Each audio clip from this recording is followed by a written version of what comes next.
कि हे बाबा एक बेर आई नहीं, अरे हे बाबा एक बेर, अरे हे बाबा एक बेर, अरे आई नहीं जात्या आय के करही का कहीं डमरू डिमिक डिम बजाई नहीं जात्या, डमरू डिमिक डिम बजाई नहीं जात्या।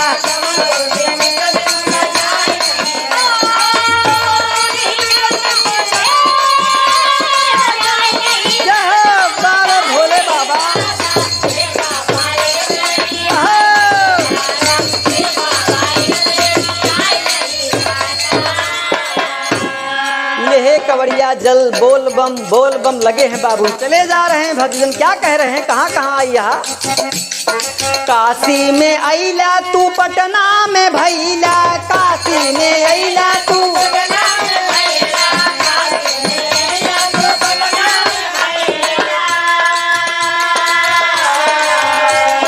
काशी में अइला तू पटना में छैला, काशी में अइला तू पटना में,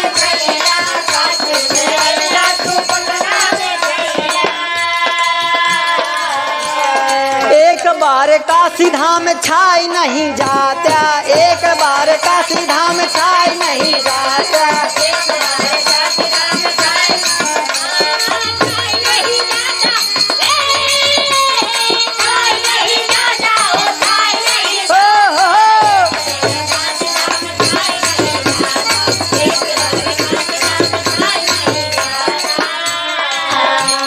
द्वारिका धाम में अइला महेश्वर पूजैला, द्वारिका धाम में अइला महेश्वर पूजैला,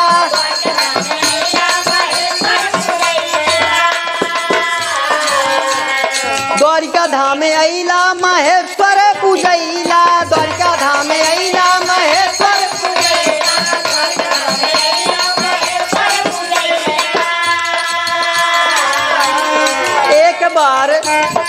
एक बार करनाईपुर में आई नहीं जाता, एक बार करनाईपुर में आई नहीं जाता।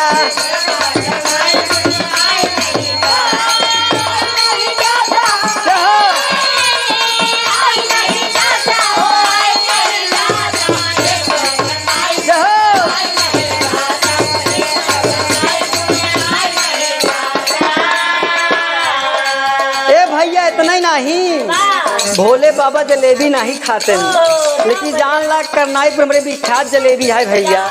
हुआ का बखू बतावत है आपका, क्या कहना है? करनाईपुर में आई बा जलेबिया खियाई भाई, करनाईपुर में आई बा,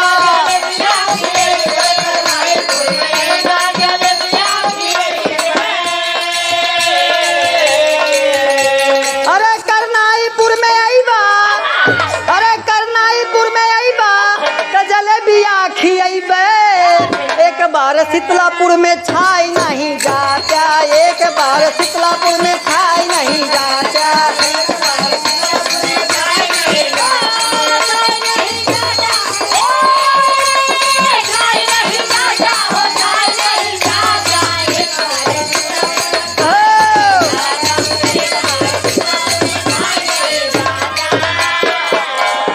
ए भैया देखा भक्त कभी मेल का होथिन, केहू जल चढ़ा के बाबा को मनावत है, केहू जलेबी खियावत है, केहू बैर खियावत है, केहू भांगिन प्रसन्न है। कहा था शंकर जी के बूटी जे पी वही लोटी। क्या कहना बाबू जनती भाव में?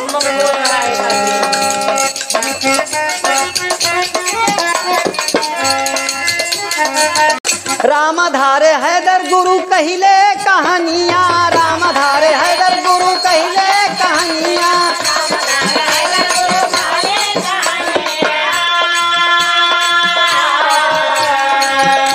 अरे रामधारे हैदर गुरु, अरे रामधारे हैदर गुरु, अरे कहिले कहानियाँ, गावत भूपेंद्र गवाई नहीं जाता, गावत भूपेंद्र गवाई